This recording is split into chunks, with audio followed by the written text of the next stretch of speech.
বলে আমাকে ভাত দিবে, তাহলে আমি আর ভাত খাবো, কারণ আর বিটি আছে, বিটি বিয়ে দিচ্ছে, আরো বউ চাল আছে। পরবর্তীতে ওর সাথে কোনো সম্পর্ক আমার থাকবে না, কি সারা জীবন ওর সাথে কথা কথা আর যদি ভাত না দেয় ভাত দিবে, আমি মায়ের বাড়ি যাবো। না না, তুমি যে বললে যে দিয়ে দিবে, তোমাকে তো মায়ের বাচ্চা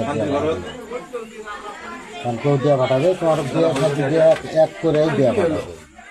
আর না হলে পারে তোমরা যদি বলেন যে না আমরা বিয়ে শাদী করবো না, তাহলে আমরা আইনের লোক, আইনের হাতে দিয়ে দেবো, প্রশাসনটাকে নিয়ে এসে দিয়ে দেবো, ওরা থানা দিয়ে এসে তোমার জেরা করে দিবে, আমার কোনো যায় আসে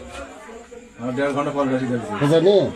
এখন তুমি কি প্রশাসন দিয়ে তোমাকে ওই থানা পাঠানো দেবো এটা চাচ্ছেন, না এটি জনগণ দিয়ে সকালবেলা বসে তোমার কাট ছাট করে দুইজনাকে এখন হলে ফাইসালা করে দেবো, রাতে সব করে দিয়ে দেবো। আরো বউ চাল আছে, না না, দিয়ে দিবি তোমার সম্পর্ক হচ্ছে।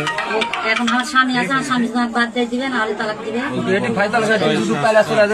আমি তো তালাক দিবি, স্বামী তালাক দিবেন না বললে পারে কি সেটা আমরা ইয়া করবো। এই সেনকে আর একবার গন্ডগোল হয়, তখন কি বলেছিল আমার কারোর সাথে সম্পর্ক নেই, করবো না, সেটাও বলেছিল। আচ্ছা